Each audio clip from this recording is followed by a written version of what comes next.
Pessoal, bom dia para todo mundo que está aqui na página do meu irmão Eduardo Bolsonaro. Bom dia a quem está chegando na minha página do Facebook também, aí do Flávio Bolsonaro. Pessoal, é só para a gente compartilhar com vocês a alegria dessa notícia que a gente teve hoje, de uma evolução muito grande do quadro do meu pai, né? A gente acabou de receber também há pouco a ligação de um dos médicos que está lá responsável por ele. Pode parecer pouco para quem não conhece, como a gente também não conhece, mas ele foi colocado agora, passou para uma unidade de tratamento não intensivo, já significa que é uma estabilidade bem forte do quadro dele. Ele retirou a sonda pela qual ele se alimentava, ele estava com uma sonda pelo nariz para se alimentar e já pôde comer uma das coisas que ele mais gosta na vida, que é pão com manteiga, lá um pedacinho lá na cama mesmo, né? Tomou um suco. E o pessoal tá certo, hein? Ó, pra quem tava comendo podrão na rua, tudo aí, cuscuz, cachorro quente, água da bica, mate da praia, pô, tá... Uma coisa é certa, imunidade ele deve ter aqui, os anticorpos ele tem. Tão brutos ali, pô. É quase um dragão de Komodo, né? O cara falou do lá. intestino dele. Então, graças a Deus evolui bem. E essa foi uma grande notícia pra gente hoje, a gente que acompanhou, todos vocês que estão sofrendo aí junto com a gente por causa desse atentado, saber que ele está melhorando de uma forma até acima da esperada, acima da média. É um cara forte, que tem o espírito de paraquedista, como ele gosta de falar. E então pra gente foi uma notícia muito boa isso daí hoje. Tá? Então, para compartilhar com todos vocês que o capitão voltou, queriam na covardia tirar ele dessa batalha, mas Deus está com a gente.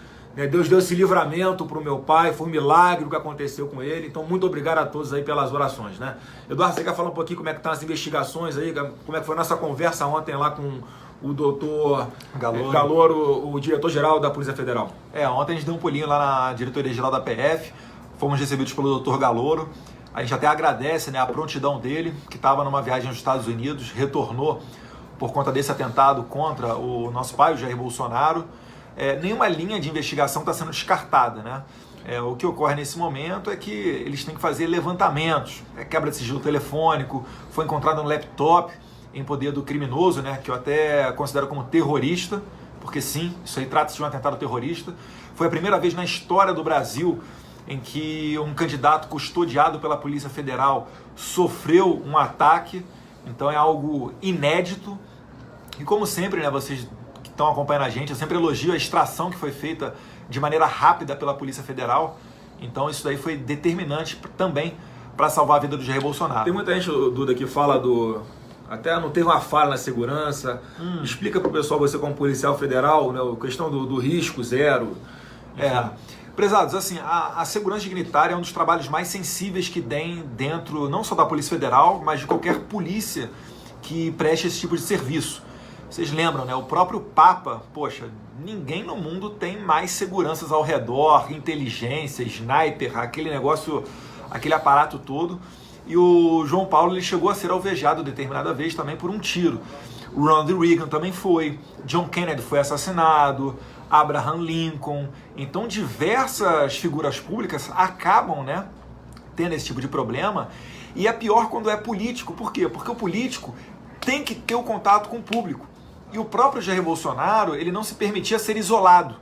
Então ele queria aquele contato com o público. A gente sabe que o risco aumenta, a polícia trabalha para reduzir ao máximo os riscos, né?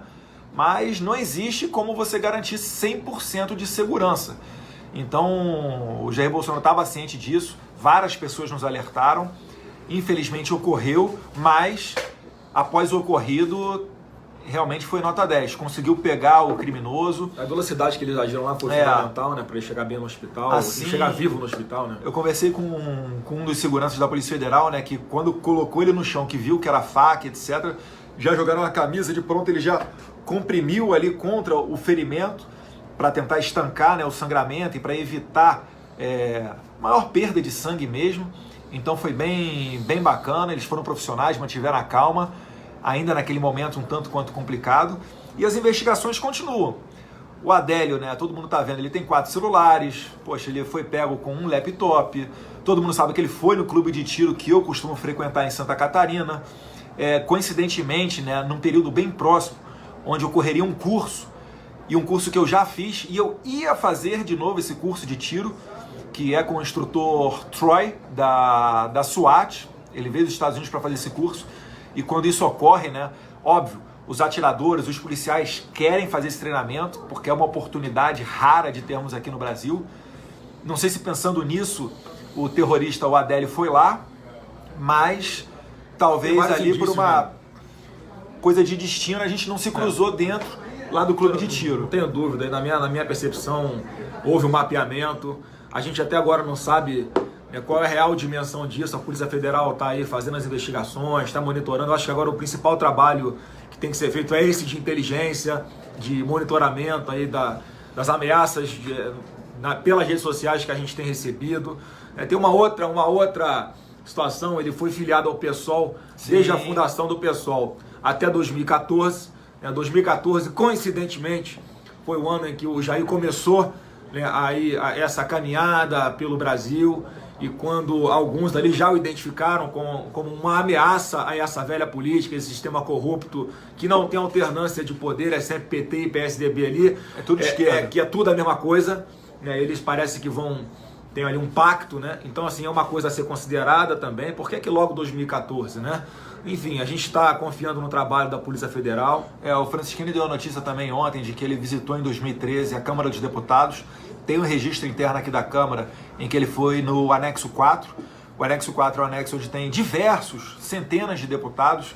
Agora eles estão na corrida para saber se tem como identificar com o gabinete qual deputado que ele foi, o que ele foi falar. Isso daí vai trazendo muita suspeita, né? Porque se for alguma coisa arquitetada, qual é a visão que eu tenho? Eles já tiveram desgaste político de tentar matar um presidenciável. Eu acho que nada vai impedir que eles tentem fazer isso de outra maneira. E essas pessoas, terroristas aí que tentam matar os outros, explode caminhão, bomba, envenena, etc., eles não agem de maneira racional. Se você analisar fria e racionalmente, qual era o pensamento que eu tinha? Não vale a pena me matar, porque isso aí pode até desencadear uma onda mais favorável para o Jair Bolsonaro chegar à presidência. Só que essas pessoas, elas não têm um pensamento racional. Elas agem para chamar atenção, para conseguir autoria, para espalhar o pânico na família, para tentar desestabilizar emocionalmente. Então a gente está assim revendo a nossa segurança, o Flávio também no Rio de Janeiro. Pois é, isso que eu ia falar, Eduardo. A gente tem, uma das linhas de investigação da Polícia Federal é que essa conhecida como lobo solitário, uma pessoa que age sozinha, uma das linhas, tá? Então a gente não sabe se há outras pessoas também que poderiam, assim como ele, ter esse tipo de iniciativa, esse comportamento contra um de nós agora, já que o meu pai está lá no local, ele está se expondo menos, por obviamente não estar nas ruas. A gente não sabe até que ponto agora não pode ser eu não posso ser um próximo alvo, o Eduardo não pode ser um próximo alvo, enfim, alguém da família como um todo não pode ser um alvo. Então a gente está com essa preocupação, mas a gente não vai deixar de fazer campanha, isso não vai nos intimidar. Eu já estou com algumas agendas aí que eu vou confirmar a partir de hoje à noite no Rio de Janeiro, continuando a minha campanha ao Senado Federal, que está muito bacana. Eduardo é candidato a deputado federal em São Paulo. Não vamos abrir mão de ter esse contato com todo mundo nas ruas. A gente gosta de fazer isso. A gente não vai abrir mão, né? Exatamente. Na Venezuela, vocês viram provavelmente também a entrevista do general Mourão para a Globo News. E ele está jogando duro na questão da Venezuela, assim como o novo presidente da Colômbia, o Ivan Duque. E, meus caros, dentro da Venezuela existe sim, para que você que não sabe, tá? Se você acompanhar lá o pessoal do Rumbo Libertar, se você acompanhar a situação da Venezuela através de fontes fidedignas, vocês vão ver claramente a participação de grupos terroristas ali dentro. Eu não preciso nem citar, um deles é o Hezbollah. Então, de fato, negócio a faca, questão de jogar duro com a Venezuela, enfim, são diversas linhas de investigação que estão sendo feitas, E ainda está chegando muito material, está sendo feita muita coisa. Então, quem sabe nos próximos dias possa haver novidades no caso, tá? Que pode ser um lobo solitário? Pode ser um lobo solitário. Mas olha, tem muitos indícios e tem muitas coisas acontecendo que nos levam a crer que não seja esse o caso.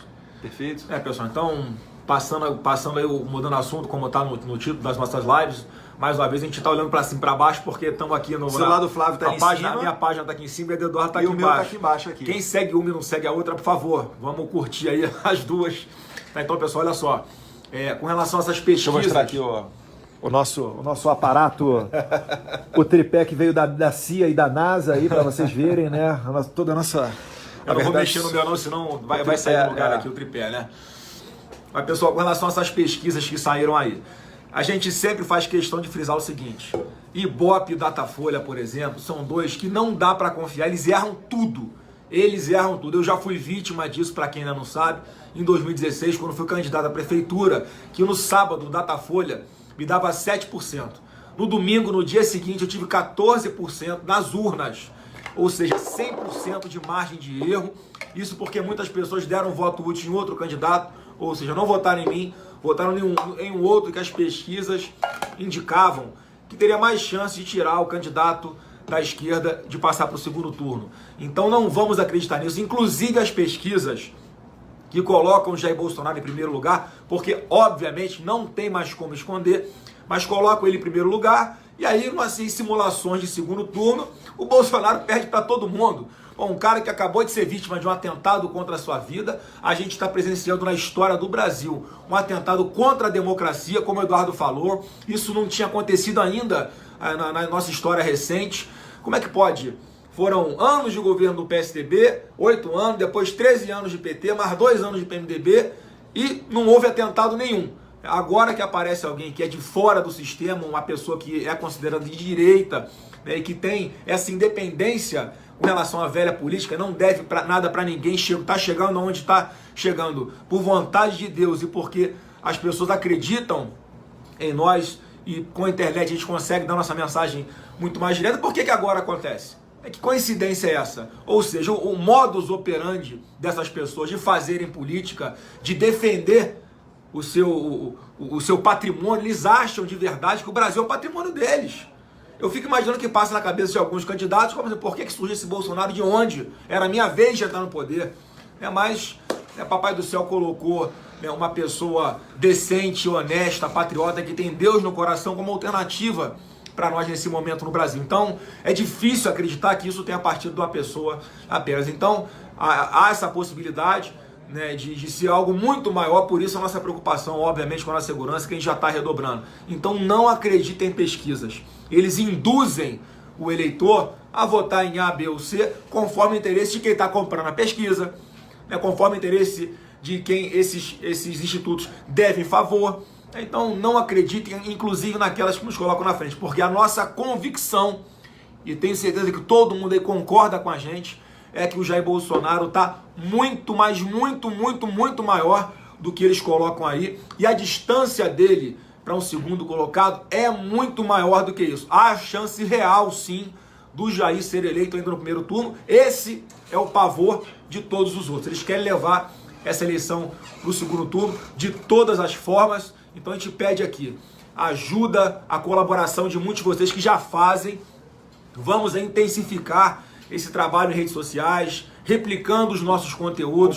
Pessoal, vamos botar esses grupos do WhatsApp para funcionar com toda a força. Replica, reenvia para os seus grupos, para os seus contatos. Para a gente é importantíssimo, é assim que está sendo feita a nossa campanha e assim que, se Deus quiser, a gente vai chegar até lá para fazer diferente. Beleza. Pessoal, não, né, da quantidade de interesses pelos quais a gente está batendo de frente, né? O Jair Bolsonaro mesmo diz que soldado que vai à guerra e tem medo de morrer é um covarde. Ele fez um juramento nas Forças Armadas de, se fosse preciso, entregar a sua própria vida em prol da sua pátria. E a gente está nessa pegada, né? A gente não gosta de fazer vitimismo, não estamos aqui chorando, nem fazendo nada disso não. A gente só pede a sua oração, e já que várias pessoas perguntam como é que eu posso fazer para ajudar, é compartilhar. É compartilhar no Facebook, retweetar, inscrever lá no canal do YouTube, mandar para frente no WhatsApp. Arruma um adesivo aí do nosso candidato no seu estado, ajuda na divulgação. Eu sei que é difícil, a gente mesmo para mandar material. Poxa, agora que chegou um materialzinho melhor lá em São Paulo, eu vou começar a distribuir melhor, a fazer adesivaço. Mas todo mundo que puder ajudar, é só ser proativo e criativo. No mais aí, poxa, bola pra frente. É importante ressaltar aí, já que a gente está com uma audiência grande, todo mundo que vota no Jair Bolsonaro para presidente, tem que votar também em senadores, em deputados totalmente alinhados conosco. É importante para dar uma base para que a gente consiga fazer as mudanças que o Brasil precisa. Então aqui no Rio eu sou candidato ao Senado, tem candidatos ao Senado do PSL em vários estados. Em alguns locais, em alguns estados não há candidatos é do PSL, como por exemplo o Distrito Federal. A gente tem candidatos aqui que estão no PRP. Aqui no Distrito Federal, pessoal, é o único estado, a única federação do país em que não é 17, tem que ser 44, é o PRP, tá? Aqui teve um problema com o PSL, nós não conseguimos colocar a direção nas determinações de Jair Bolsonaro, então a gente até orientou os nossos candidatos aqui em Brasília a irem para o PRP, que é número 44, tá beleza? Só para Brasília, só para o pessoal aqui do DF, tá? Isso aí, pessoal. Então eu sou candidato ao Senado no Rio de Janeiro, meu número é 177. O Eduardo é candidato a deputado federal em São Paulo, o número dele é 1720. E se você quer pesquisar algum nome, enfim, a qualquer pessoa que seja do nosso partido, esteja alinhado com a gente, é muito fácil. Vai lá no www.psl.org.br e lá você tem um botão Eleições 2018, você vê quem são os candidatos, você pesquisa por estado, por qual cargo, pelo nome. Então é muito simples, a gente pede a ajuda de vocês para divulgar isso daí tudo, tá? E para nós às vezes é complicado, porque as pessoas falam, quem é que você apoia aqui em tal estado, quem é que você não apoia em tal. Se eu colocar ali 2 candidatos a federal, todos os demais vão no segundo seguinte vir na minha jugular aqui, pô, também sou Bolsonaro, tô no PSL, me apoia, tal. Então é um pouquinho E tem pessoas sensível. de outros partidos também que nos apoiam, Sim. tá, pessoal? Eu tô Excelentes PSL pessoas de porque é o outros nosso partidos partido. também que nos apoiam. Tá. O partido a gente sabe que é secundário isso daí. Boas pessoas e ruins pessoas existem em todos os locais. Então, pessoal, encerrando a nossa live, mais uma vez agradecer as orações de todo mundo. Essa força que vocês deram para nós foi fundamental. Ainda está sendo muito difícil para a gente. Eu estive em Copacabana no domingo fazendo um ato, é até difícil segurar a emoção, porque o que a gente passou, o que a gente viu acontecer ali diante dos nossos próprios olhos, a gente sabia que tinha um risco, mas nunca imaginava que ia se concretizar. A gente nunca espera, na verdade, que vai se concretizar. Então, muito obrigado a todos vocês. Como o Eduardo falou, eu espero que vocês tenham compreendido a real noção de contra o que nós estamos lutando, as pessoas que nós estamos incomodando, simplesmente por querer um país melhor, por defender o que a gente defende. Mais uma vez um recado à grande mídia, que insiste em rotular o Bolsonaro com esse monte de adjetivo que ele não é.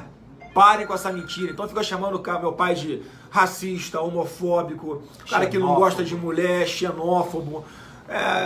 Para com isso, porque vocês podem sim influenciar pessoas a acreditarem nisso. Vocês colaboram para que algumas pessoas formem no imaginário delas um Bolsonaro que não existe. Um Bolsonaro que só vai passar a existir no imaginário dela. Então não vamos trabalhar com a mentira, para com essas fake news.